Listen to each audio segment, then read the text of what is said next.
E quem foi que viu no domingo passado, na Rede Globo de televisão, no programa do Fantástico, o relato de uma delegada que trabalhava na Delegacia de Defesa da Mulher? Sim, uma delegada. Ela entrou na delegacia como vítima e denunciou o próprio marido. Sabe de quê? Com os crimes de lesão corporal, violência doméstica e tortura psicológica. Isso mostra que nenhuma de nós está livre disso. Todas nós podemos passar por isso. E é disso que a gente vai falar hoje, sobre o que ela passou, sobre toda a entrevista que ela deu. Mas antes disso, quem não segue o canal, segue aí, deixe seu like, comente se gostou, deixe aí seu comentário se já passou por isso ou conhece alguém que já passou por isso e compartilhe.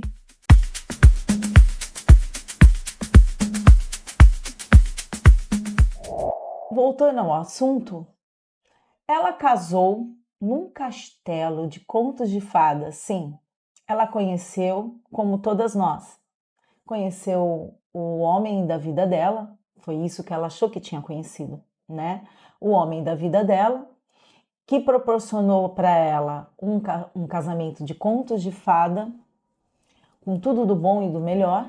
Para você ter noção, eu casei num castelo. Ele fez um casamento de princesa para mim. E ele, como a gente tinha falado no outro vídeo, ele apresentou, quando ela relatou, vários tipos de narcisistas, né? Eu só vou falar um pincelado, no meu ponto de vista, claro. O narcisista grandioso, porque ele mostrou para ela, no ato da conquista, todos os status, todos os benefícios, todo o poder que ele tinha. Narcisista grandioso. Aí depois ele vem e mostra a parte de narcisista passivo-agressivo, né? Que na parte do decorrer do vídeo eu vou passar para vocês também. E a parte também que ele mostra o narcisista sexual, que eu também vou passar no decorrer do vídeo, tá? Então ele tinha na pessoa dele vários tipos de personalidade. Então ele era um narcisista com problemas patológicos, né? Precisa sim de um tratamento. Isso não justifica o erro dele. Ele sabia muito bem o que ele estava fazendo, né? E ela, como uma delegada, sabia muito bem o que estava passando também, porque graças a Deus ela procurou a delegacia da mulher para denunciar essa pessoa. Mas mesmo assim, como todas de nós, a mulher, ela tem a esperança do homem mudar. Ela tem a esperança. Tanto que, quando ela casou, ela foi para a lua de mel, ele proporcionou tudo do bom e do melhor, um conto de fadas, porque o homem doente, o narcisista, ele vive no mundo de Bob, ele vive naquela bolha, naquele mundo dele, porque só ele tem razão, só ele pode tudo, né? E ele escolhe a vítima dele com virtudes. Não é o que ela tem a proporcionar financeiramente. O narcisista, o homem, esse homem narcisista, ele escolhe a vítima com virtudes. Normalmente é uma mulher de posição, uma mulher que tem estudo, ou que não precisa ser tão estudo, mas que tenha a parte religiosa, que tenha a sua parte moral equilibrada, que seja uma mulher de família, que seja uma mulher que seja aquela mulher educada, centrada, de caráter, de moral, sabe? Aquela mulher de exemplos, sabe? De caráter, acentuada, de poder, de estudo, que ele possa desfilar na sociedade, sabe? Respeitosa, que onde chega mostra que tem o seu poder, a sua educação. É essa mulher que o homem escolhe para casar, como todos, até nós, né? Porque tem a mulher narcisista também, e todos nós escolhemos bem os nossos parceiros. Só que todos nós temos um pouco de narcisista, se for olhar bem. Porque o narcisismo dentro de cada pessoa vem como equilíbrio para a gente ter um pouquinho de ambição. Mas quando isso ultrapassa, vira patológico, um problema patológico. E o caso desse esposo dela é patológico. né? Voltando ao assunto, quando ele namorou ela, teve o relacionamento deles, ele falou que ela era a pessoa mais inteligente, a pessoa mais espetacular. Quando ele casou com ela, quando ela falou sim no casamento, na lua de mel, ela passou a ser a pessoa mais burra, totalmente insuficiente, ela passou a ser a pessoa porca, ela passou a ser a pessoa incompetente, a pessoa ridícula, ela passou a ser tudo de imprestável. Então eu era a mulher mais inteligente que ele tinha conhecido, eu era a pessoa mais espetacular que ele tinha conhecido, eu passei a ser burra, eu passei a ser porca, eu passei a ser totalmente insuficiente. Mas antes de sê-lo sim, ela era tudo de bom. Quando ela disse sim, foi a conquista dele. Ele conseguiu a presa dele. Então ela passou a ser o alimento dele. É dali que ele tirou o alimento dele, ele conquistou o que ele queria.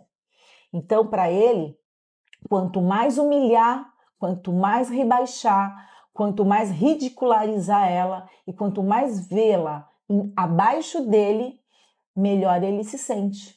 Porque no fundo dele, ele é assim. Ele é burro, ele é ridículo, ele é baixo, ele é tudo de ruim. No interior dele, ele é doente, ele não sabe que ele é tudo isso. Mas ele humilha o outro para tentar ser superior àquela grandiosidade que ele procura. Então, por isso que ela se torna um alimento para ele, que quanto mais ele humilha, mais superior ele se sente.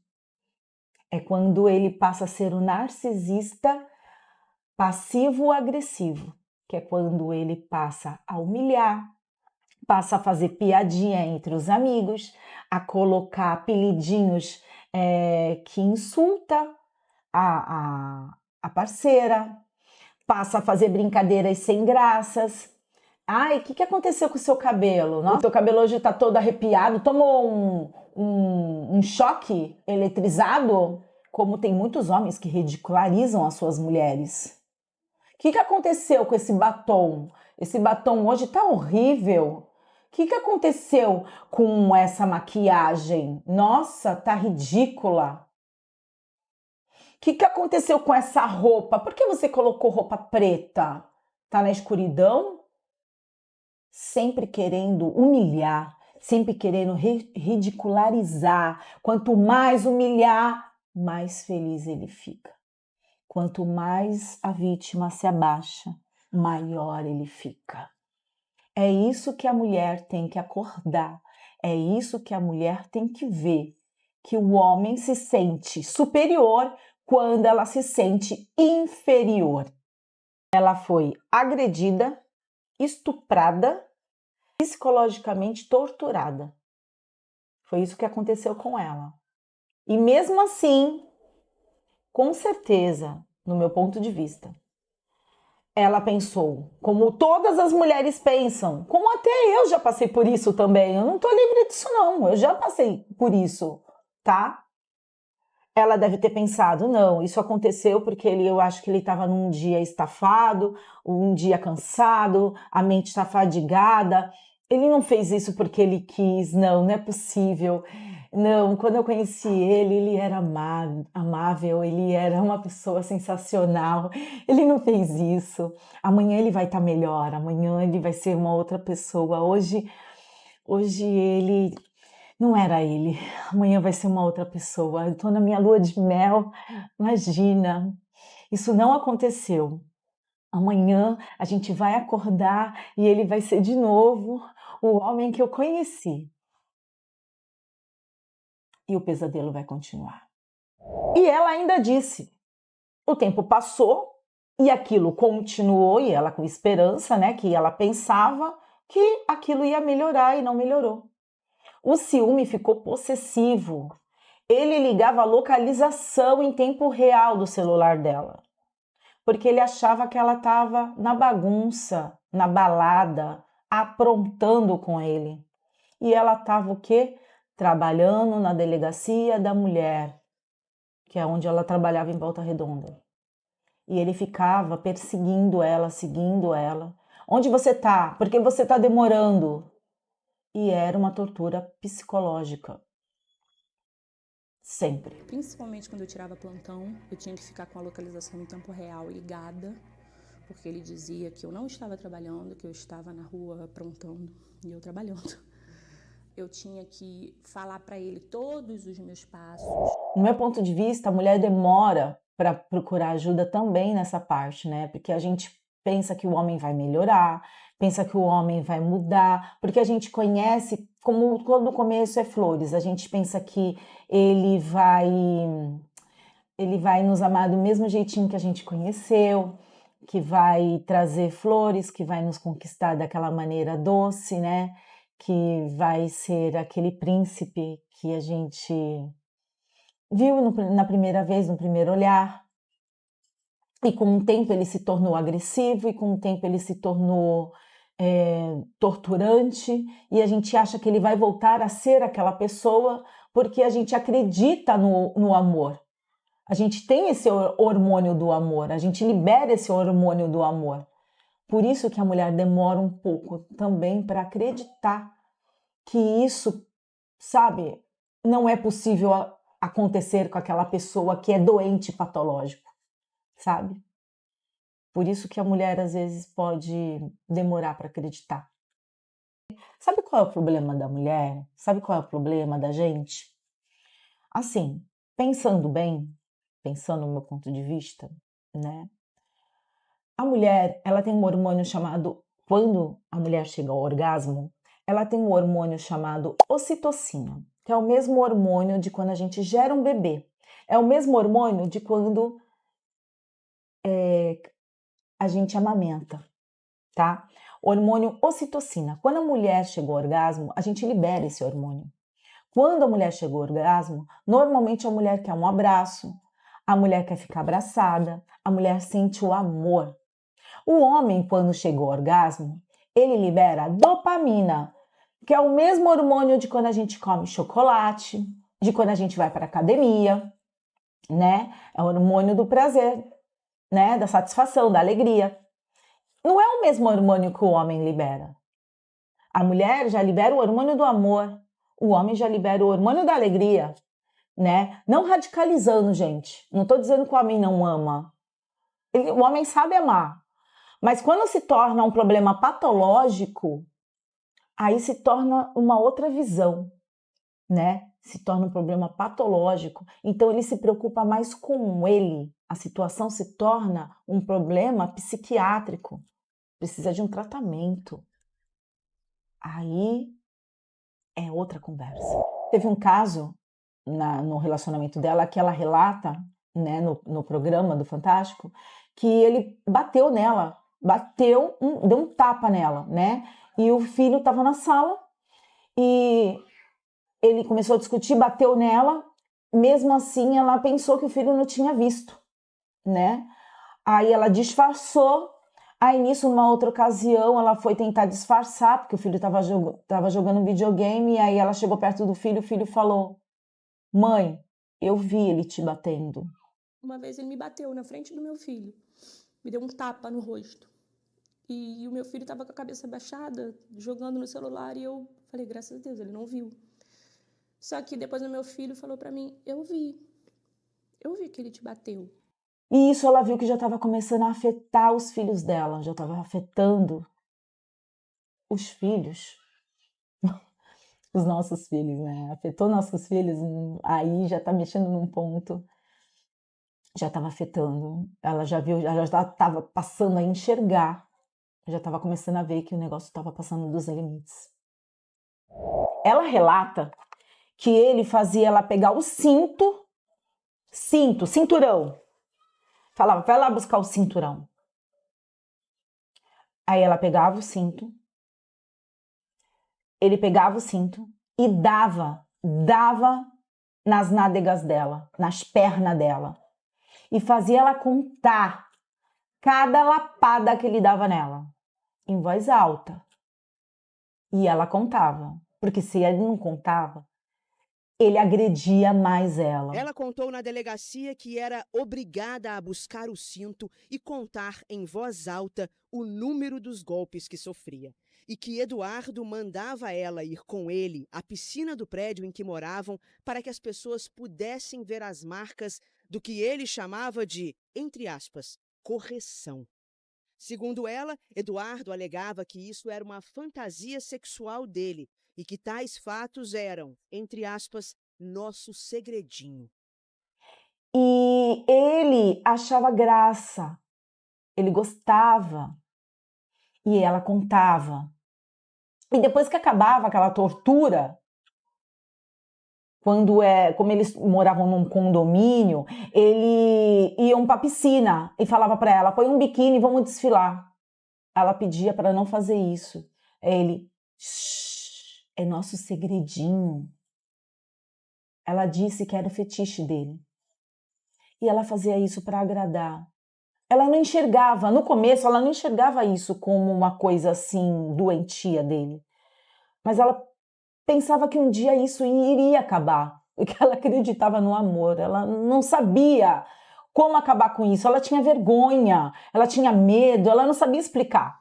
Eu sabia que eu estava num relacionamento abusivo, eu sabia o que eu estava passando, só que eu não conseguia tomar nenhuma atitude. Por medo, por vergonha, por falta de coragem. Ela diz que chegou no limite quando um dia ele falou assim, olha, eu vou no teatro com 2 amigas, tá? Ela não gostou. Ela começou a falar. Aí ele falou assim, meu, tu só causa problema, tu só reclama. Aí ele pegou ela, levou pro quarto, a estuprou. Juliana conta que chegou ao limite quando um dia Eduardo disse que o casal iria ao teatro com 2 amigas dele e ela não se animou com a ideia.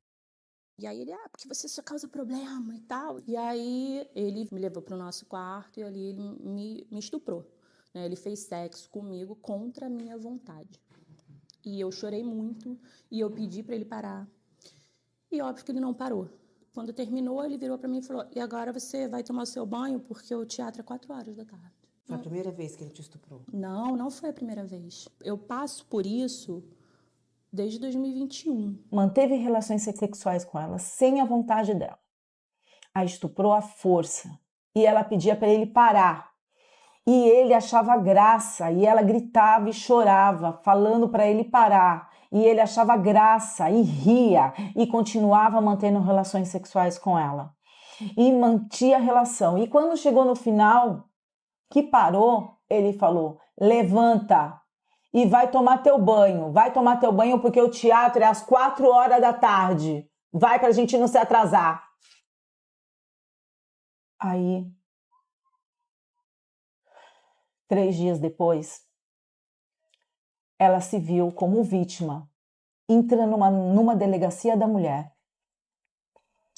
e denunciou o marido por lesão corporal, violência doméstica e tortura psicológica. Em agosto do ano passado, Eduardo foi denunciado pelo Ministério Público do Rio por 2 estupros contra Juliana, por lesão corporal e violência psicológica. E olha que ela tentou salvar esse casamento, de tudo que ela passou. Ela até conseguia separar o trabalho da vida do lar, porque ela era delegada da Delegacia de Defesa da Mulher de Volta Redonda. Então ela escutava as vítimas, ela solucionava crimes, ajudava em investigações, escutava vítimas. Mas ela passou mesmo a enxergar depois de uma declaração de uma vítima na Delegacia da Mulher, que falou quase a mesma história dela. A vítima começou a dar declarações de uma história que era parecida com a dela. E ela se viu nessa vítima. E ela viu que ela não era só uma delegada. E sim, ela era também uma vítima. E que ela precisava de ajuda. As agressões foram se tornando mais frequentes. Até que durante o depoimento de uma mulher que sofria o mesmo que ela, a delegada se deu conta de que ela própria era vítima de um relacionamento abusivo. Em agosto do ano passado, ela decidiu que não ia mais tolerar essa situação. Em agosto do ano passado, ela tomou uma atitude que ela não ia mais voltar atrás. foi na delegacia, fez o boletim de ocorrência, passou por corpo de delito, foi constatado sim em ML que ela teve lesões, e a única coisa que não constatou, conforme o relato dela, foi o estupro, né? Não deu para constatar por causa do tempo também, mas mesmo assim foi aceito a denúncia dela. A audiência está marcada para o mês que vem. E é isso. Nenhuma de nós estamos livres de passar por uma situação dessa. Nenhuma de nós. Então, meninas, mulheres, nós somos divas sim. Sabe por quê? Porque nós somos donas do nosso corpo. Nós dizemos a hora de parar, nós dizemos a hora de continuar, nós temos o direito de dizer sim ou não. Você pode tudo, mulher. Você é dona de você. Você tem direito de ir e vir aonde você quiser. Muitas mulheres passam por isso. Vocês não estão sozinhas. Existem redes de apoios, existem muitas faculdades que têm atendimento psicológicos gratuitos. Existe o CVV, que é 188, que você pode ligar e conversar gratuitamente. Existe muitos lugares que pode te atender, a Delegacia da Mulher, tem lugares que fazem atendimento psicológico lá dentro gratuitamente, ou pode te encaminhar para esse atendimento gratuito. Dizer para elas que elas não se sintam assim, que existe ajuda, existe rede de apoio e que elas têm que ter força de vontade para sair dessa situação. Você não está sozinha. E esse canal Diva Empoderada também tem um e-mail de ajuda. Você pode mandar o seu e-mail, colocando a sua história, colocando o seu relato. Você não está sozinha, a gente pode encaminhar ajuda para você também, tá? Somos divas, estamos unidas nessa causa. E se você não segue o canal, deixa o seu like, aciona o sininho, deixa o seu comentário e até a próxima. Beijo! Se você quiser deixar sugestões para o próximo vídeo, se quiser deixar um tema, uma história ou seu próprio relato, deixa aqui embaixo, comenta com a gente e até a próxima!